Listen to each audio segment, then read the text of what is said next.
Council.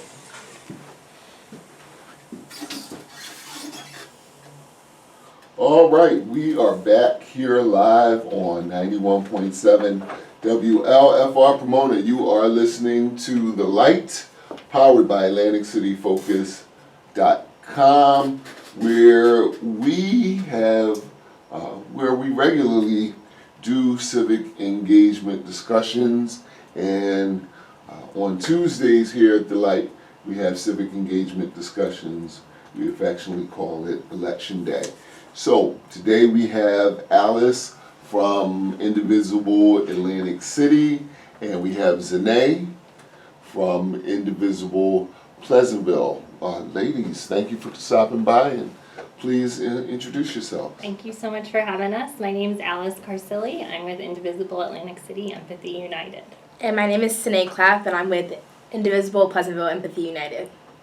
Okay, so who would like to tell us, or maybe you both have some perspective, because I'm sure there's some people listening who have never heard of Indivisible before, other than the Pledge of Allegiance, I think. Mm-hmm. So what is Indivisible? What is Indivisible? So Indivisible is a national organization that was founded in 2016. It's a grassroots movement. It's a nonpartisan movement that was organized in response to Trump's first election and Trump's agenda during his first term. During the Biden administration, local groups slowed down a bit, but since Trump's second election, there have been Indivisibles popping up all over the country. So our group, our chapter is Indivisible Empathy United. We started in January with a group of 4 teachers. We were concerned with what our kids were going to be facing under the new administration, and we started with the name Empathy United because we feel a lack of empathy in the world has really led to the various crises that our nation has been dealing with. And empathy directly connects to laws and policies because it forces lawmakers to consider the human impact of the decisions that they make. And we're so excited that we have 2 new group leaders from Pleasantville and Egg Harbor Township so that we can expand our collaboration across Atlantic County. So, Zanae, would you like to share with us why you got started with us? Yeah, I just believe that Indivisible is really important because it creates a safe space, especially inclusivity within our, time of political division. The work that Indivisible is doing is very important, not just for us today, but for the future generations coming after us. I value that Indivisible likes to teach our community about what's going on, including the bills and laws that are being set in place for our communities that we have no say over. I think that advancement in the community does come from, investing in our people and not just focusing on the policing and policies that are being set in place by our lawmakers.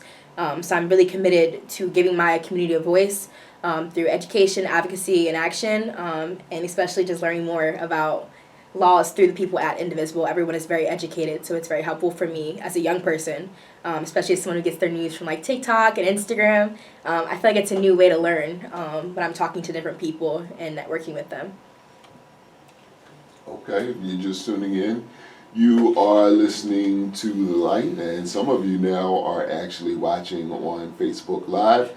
We are here with Alice from Indivisible Atlantic City and Zanae from Indivisible Pleasantville.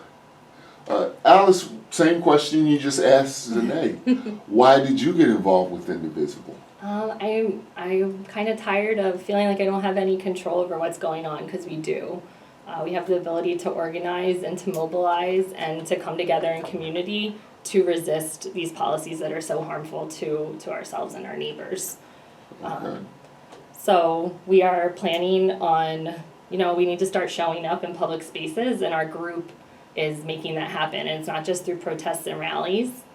We need to use our voice to hold our elected officials accountable at public meetings. So would you like to hear about some of the stuff we have going on? Well, I would definitely want to hear about some of the stuff you have going on, but I want to ask you about 2 things in particular that you've already done. I was not available for No King's Day. Can you tell everybody what No King's Day was, or No King Day was, and how did that go locally? Okay, so No Kings was very successful locally. We had about 1,000 participants in Atlantic City. They participated in a march down the Atlantic City Boardwalk and a rally at O'Donnell Park. Other local Indivisibles also hosted successful events. There were 1,000 people on the Causeway in Ocean City. And we just had a very successful day. We came together with other organizations. El Pueblo Unido was integral to the planning and bringing out numbers for No King's Day. The Atlantic County Queer Alliance had speakers. South Jersey Democratic Women's Forum tabled and provided education and information, and the Atlantic County Council of Education Associations participated, as well as Fight Against Fascism org and Atlantic County Indivisible. So overall, it was a really successful day. Indivisible National called for the No Kings protest, so they'll call for major mobilizations throughout the year. And the reason they called for it on June 14th specifically was that Trump was organizing a giant military parade for his birthday. He said it was for the birthday of the Army, but it was for his birthday very clearly, and they spent millions and millions of dollars on this parade, meanwhile claiming we don't have money for Medicaid and SNAP. So it was a way for everyone to stand up and show that we do have people power, and ultimately we will win this fight. Okay, all right. Okay, so then my next question is, and I want you to explain this. I've heard you've invited or even went to Jeff Van Drew's office to attempt to meet with him. Yes. And it's sort of been like the empty chair. So events. our group's very first event was an empty chair town hall. We called it a citizens town hall. We invited Congressman Van Drew, but he did not respond to our invitation. We have a committee that actually visits his office every other week with a letter requesting different policies and asking for him to just meet with us, and he has yet to do that. So protesting outside of his office is one tool. But we also encourage people to write letters. I saw several letters to the editor today in the press that were directed at Van Drew's recent vote for the one big terrible bill. So one of the ways that we can kind of, we need to hold him accountable. And ultimately we're not going to be able to do that until we get to the voting booth in 2026. But in the meantime, we can keep exercising our organizing muscles and showing up in spaces and raising our voices and letting him know that his turning his back on us is unacceptable. Okay. And excuse me, before we get into what's coming up, what are some of the things that have been a part of Indivisible Pleasantville? So we just started our chapter in Indivisible Pleasantville, I think maybe like 2 weeks ago. Okay. So we're just getting started, and we're starting to brainstorm some events for the community so they can come out. Because I know a lot of people in Pleasantville have a lot of issues surrounding our political events that are happening, but they don't know what to do about it. So I think Indivisible coming in Pleasantville will be able to help them. I know they just did the call to Jeff Van Andrew was in Pleasantville at Mount Zion Church. So that was something that happened in Pleasantville, but we're just starting out our own chapter. So we're getting started. Okay. Now, if you're just tuning in, you're listening to 91.7 WLFR Pomona here on the campus of Stockton University, and we're here with Zanae and Alice from Indivisible Pleasantville. Is Zanae and Indivisible Atlantic City.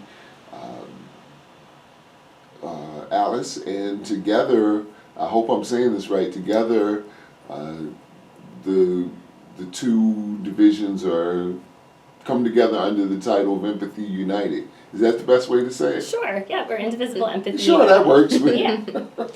Yeah. Okay.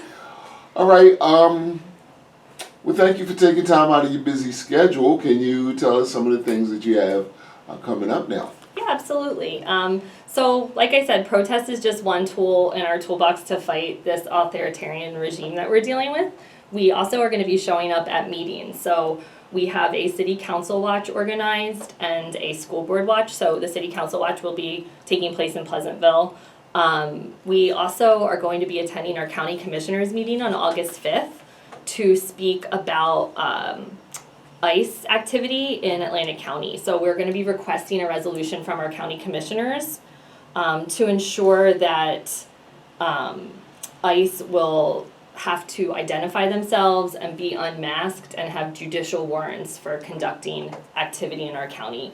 We've seen what's gone on across the country, and we can't allow that to happen in our own backyard here in Atlantic County. We need to support our immigrant community, so that is one way we are going to be doing that on August 5th at the County Commissioners meeting. We also have some visibility events coming up, so we have a bi-weekly protest that's being held at the World War I Monument on Albany Avenue in Atlantic City called Monumental Resistance. This is from 5 to 6 p.m. every other Friday night throughout the summer, and this is a great way for us to catch a lot of the traffic coming into Atlantic City to educate and show a message. So one way we're doing that is by displaying our, we have a website, www.shameonyouJeffVandrew.com. And, Wow. And this will be a space where you can go and see how Vandrew is voting and how that vote will impact our community.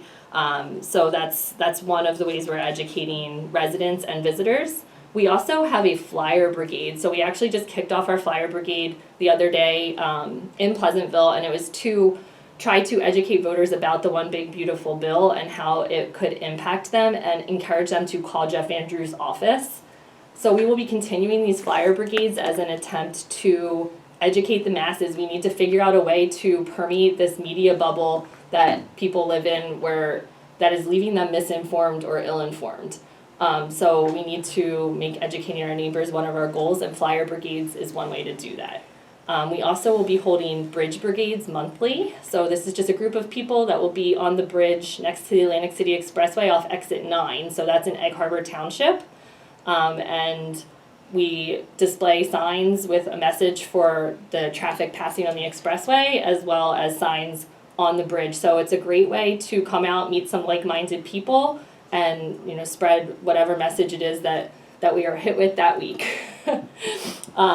We also are part of a national campaign called the 50 Days of Shame. So this was organized by St. Johns County, Indivisible in Florida. And every day we feature Republican lawmakers in a box of shame on our Instagram account. This is supposed to go with a day where we have an in-person event for the Day of Shame. So Jeff Vandrew's Day of Shame is July 15th.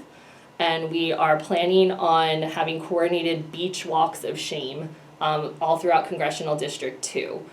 So this will just be spreading the shameonyouJeffVandrew.com website so that people will have somewhere that they can visit to see what's going on with our congressional representative. Tell me there'll be a bell that people can ring. Shame. That's a great idea. We could do that. We also are supporting the New Jersey Organizing Project on July 17th. So July 17th is the next nationwide mobilization. It's called Good Trouble Lives On, and it is the 5th anniversary of John Lewis's passing. So we will be outside Vandrew's office at 4 p.m. on July 17th with the New Jersey Organizing Project, holding him accountable for his recent vote on the One Big Beautiful Bill. So please come out and join us 4 p.m. 1001 Tilton Road to let Vandrew know that we are here, we're watching, and we're really unhappy with him. And we also have another Citizens Town Hall coming up in Pleasantville on August 14th at the Winson Center at Mount Zion Baptist Church. So we'll have more information about that soon, but please save the date. We will be there in the evening on August 14th.